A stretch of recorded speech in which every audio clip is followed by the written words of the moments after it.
The Infinity Knee System is a modular platform for PCL reconstruction that supports a variety of surgical approaches, reaming, and fixation preferences. To begin, locate the PCL's femoral anterolateral bundle attachment point, which can be located between the trochlear point and the medial condyle arch. Assemble the Infinity modular guide system using the femoral footprint guide arm and the all-inside guide sleeve. Through the anteromedial portal, place the footprint of the guide over the femoral PCL remnant and advance the guide sleeve to skin. Once proper trajectory is achieved, make a small incision and advance the sleeve to bone using the ratcheting feature. Next, prepare to drill using the Infinity Retro Reamer. Connect to the Hall Microfree mini driver using an AO trinkle attachment and insert down the guide sleeve. With the handpiece in forward, drill through the femur until the tip is exposed within the joint. Then, remove the guide body and arm from the joint. Confirm that the laser mark on the reamer's distal tip is exposed, indicating it's safe to flip the retro reamer tip. Next, mallet the sleeve tip into bone until the positive stop is engaged.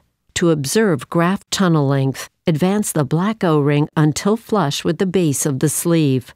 With the drill in forward, activate the retro reamer away from the femoral aperture and gently pull against bone until the proper graft tunnel length is observed.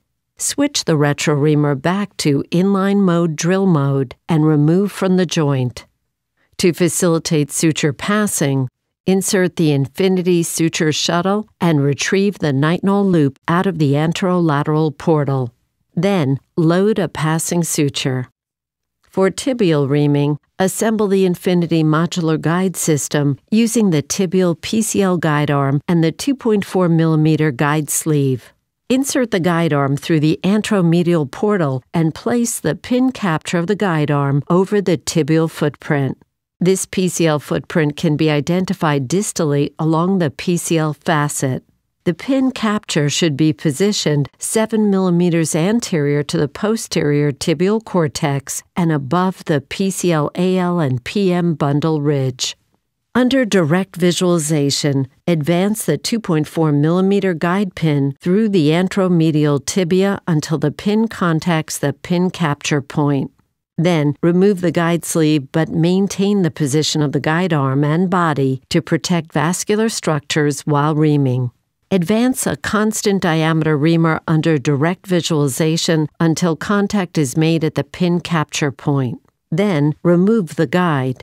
Use the Infinity Suture Shuttle to then prepare a passing suture for graft passing through the anterolateral portal.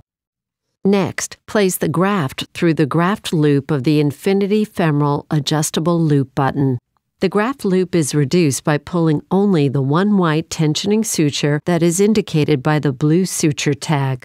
Being the first reversible button, you can use the reversible button feature to reposition the graft within the tunnels by pulling back on the blue reversible button tab and then pulling back on the graft construct. To pass the graft, load the Infinity Femoral Adjustable Loop button's lead and tensioning sutures onto the femoral passing suture.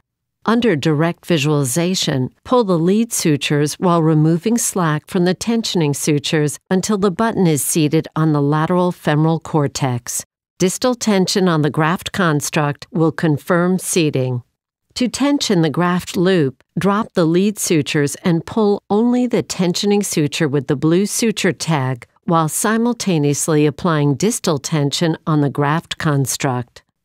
If graft placement optimization is needed, use the Infinity Reversible Button tab to adjust the position of the graft within the tunnel.